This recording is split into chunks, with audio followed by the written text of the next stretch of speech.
Jadi saya akan menjelaskan beberapa subbab, yaitu dari pengertian ilmu ekonomi, yang kedua masalah ekonomi, dan yang ketiga pilihan dan skala prioritas. Oke, langsung saja kita ke pembahasan yang pertama, yaitu pengertian dari ilmu ekonomi. Ekonomi berasal dari dua kata, yaitu oikos dan nomos. Oikos yang berarti rumah tangga, sedangkan nomos memiliki arti aturan, kaidah, atau pengelolaan.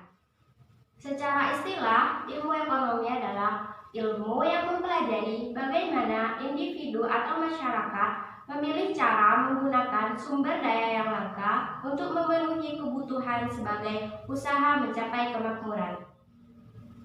Pembahasan yang kedua ialah masalah ekonomi. Masalah ekonomi terdiri dari sumber daya alam, sumber daya manusia, sumber daya modal, sumber daya keahlian atau skill kewirausahaan entrepreneur. Itulah masalah dari ekonomi. Dan kita akan membahas satu persatu dari masalah ekonomi tersebut. Masalah ekonomi yang pertama yaitu sumber daya alam. Jadi, sumber daya alam adalah sumber daya yang tersedia di alam semesta. Misalnya tanah, air, sinar matahari, dan barang-barang tambang. Indonesia sangat beruntung memiliki sumber daya alam yang sangat melimpah, baik bahan tambang, hutan, pertanian, serta hasil laut. Sejauh ini, Indonesia telah memanfaatkan banyak sekali bahan tambang bagi pertumbuhan ekonomi, seperti minyak bumi, batu bara, gas, biji besi, emas, nikel, dan timah. Namun, pemanfaatan sumber daya alam ini membawa dampak negatif juga terhadap lingkungan, berupa penggundulan hutan, penghancuran bukit-bukit, yang tentunya berdampak negatif terhadap kondisi lingkungan sekitar. Masalah ekonomi yang kedua yaitu sumber daya manusia. Secara umum, sumber daya manusia atau tenaga kerja terdiri dari tiga, yaitu tenaga kerja terdidik, yang kedua tenaga kerja terlatih, dan yang ketiga tenaga kerja tidak terdidik dan tidak terlatih. Apa itu tenaga kerja terdidik? Jadi, tenaga kerja terdidik adalah tenaga kerja yang sudah ahli atau mahir pada suatu bidang karena sekolah atau pendidikan formal dan non-formal. Contohnya, guru dan dokter. Nah, yang kedua, tenaga kerja terlatih atau keterampilan, yaitu tenaga kerja yang memiliki keahlian dalam bidang tertentu yang didapat melalui pengalaman kerja. Contohnya, supir, montir, dan pelukis. Selanjutnya, yang ketiga adalah tenaga kerja tidak terdidik dan tidak terlatih, yaitu tenaga kerja kasar yang hanya mengandalkan tenaga saja. Contohnya, kuli bangunan, buruh angkut, buruh pabrik, dan membantu rumah tangga. Masalah ekonomi yang ketiga yaitu sumber daya modal. Sumber daya modal merupakan segala sarana yang digunakan untuk menghasilkan barang lain. Secara umum, modal berdasarkan bentuknya dapat dikelompokkan menjadi modal nyata dan modal tidak nyata. Modal nyata yaitu modal yang berwujud atau dapat terlihat secara nyata, seperti uang, mesin produksi, dan kendaraan angkut. Sedangkan modal tidak nyata atau abstrak, modal tidak berwujud tetapi memiliki nilai dalam perusahaan. Contohnya, keterampilan, pengetahuan, dan jaringan informasi. Adapun modal dari segi sifatnya dapat dikelompokkan menjadi modal tetap dan modal lancar. Modal tetap adalah barang-barang modal yang digunakan berkali-kali dalam proses produksi. Contohnya, gedung dan mesin-mesin pabrik. Sedangkan modal lancar adalah barang-barang modal yang habis sekali pakai dalam proses produksi, contohnya bahan baku. Masalah ekonomi yang keempat yaitu sumber daya keahlian atau skill kewirausahaan entrepreneur adalah sumber daya manusia yang mampu memiliki keahlian mengusaha ketiga sumber daya produksi lainnya, seperti sumber daya alam, tenaga kerja, dan modal. serta bertanggung jawab atas kelancaran proses produksi. Secara umum, langkah-langkah seorang wirausaha memiliki beberapa tahap yang dimulai dari menemukan ide, kemudian menuangkannya ke dalam inovasi atau innovation, dan invensi atau invention, melalui penelitian dan pengembangan sampai akhirnya menjadi barang atau produk yang siap dijual. Fakta menunjukkan berbagai sumber daya produksi memiliki keterbatasan sehingga konsekuensinya alat pemuas kebutuhan yang dihasilkan pun bersifat terbatas. Keterbatasan manusia menyebabkan banyak hal terasa langka. Kelangkaan mencakup kualitas, kuantitas, tempat, dan waktu. Kelangkaan berbagai alat pemuas kebutuhan tersebut terjadi karena beberapa faktor, yaitu 1. Terbatasnya ketersediaan sumber daya alam. 2. Kemampuan manusia untuk mengelola alam yang terbatas. 3. Terjadinya kerusakan alam oleh manusia. Dan 4. Pertumbuhan kebutuhan manusia yang lebih cepat daripada kemampuan manusia untuk menghasilkan atau menemukan sumber-sumber alat pemuas kebutuhan yang baru. Pembahasan yang ketiga yaitu pilihan dan skala prioritas. Sifat dari sumber daya ekonomi adalah relatif terbatas, sehingga konsekuensinya alat pemuas kebutuhan berupa barang dan jasa bersifat terbatas. Kondisi tersebut menuntut manusia untuk melakukan pilihan.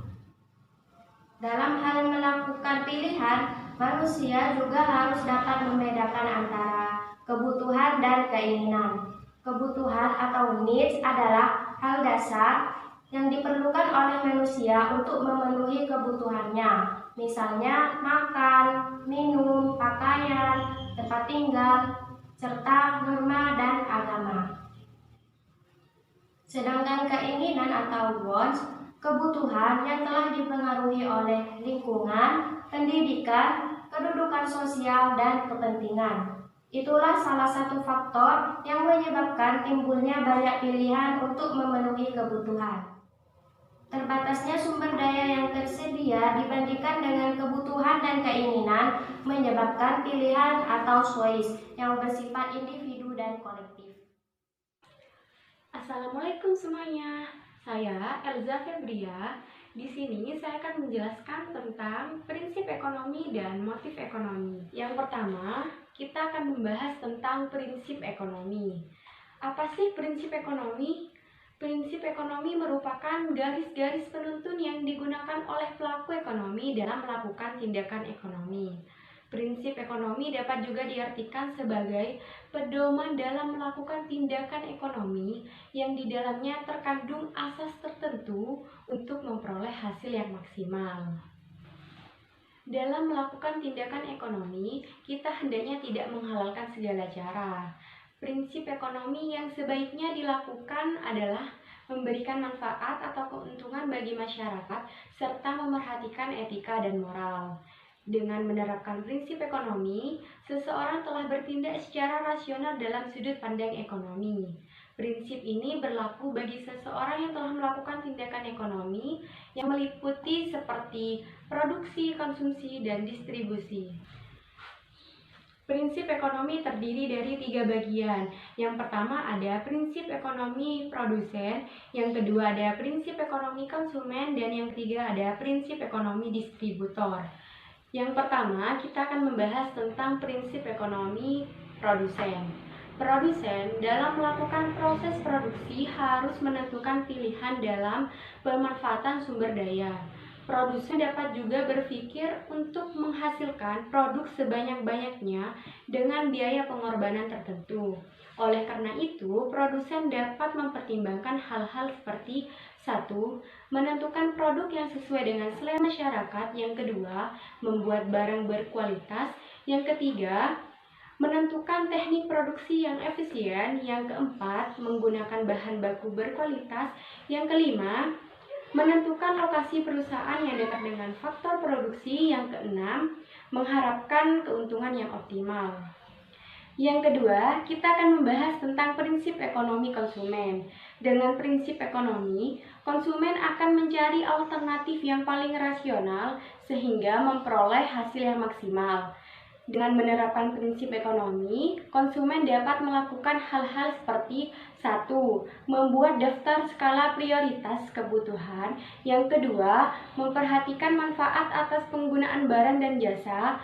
Yang ketiga, memilih barang jasa yang berkualitas. Yang keempat, mencari informasi tentang barang dan jasa. Yang kelima, mengembangkan sikap hemat. Yang keenam, memperhatikan kemampuan daya beli. Yang ketiga, ada prinsip ekonomi distributor.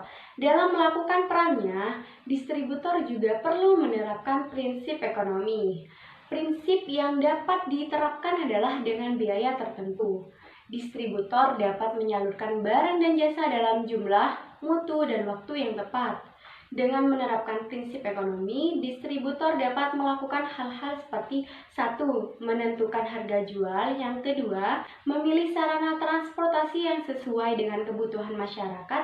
Yang ketiga, menyalurkan barang dengan tepat waktu. Yang keempat, meningkatkan kualitas pelayanan kepada konsumen atau pelanggan. Yang kelima, mencari keuntungan dengan pertimbangan pengorbanan.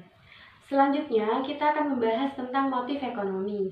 Kegiatan ekonomi yang dilakukan masyarakat sangat beragam.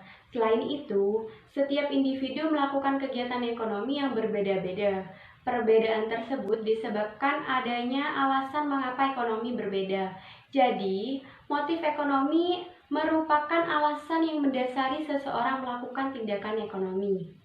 Motif ekonomi terdiri dari 3 bagian. Yang pertama ada motif ekonomi produsen, yang kedua ada motif ekonomi konsumen, dan yang ketiga ada motif ekonomi distributor. Nah, yang pertama kita akan membahas tentang motif ekonomi produsen. Motif yang mendasari produsen melakukan kegiatan produksi antara lain 1. Motif mencari keuntungan. Yang kedua, motif mencari kekuasaan ekonomi. Yang ketiga, motif memperoleh penghargaan. Dan yang keempat, motif sosial.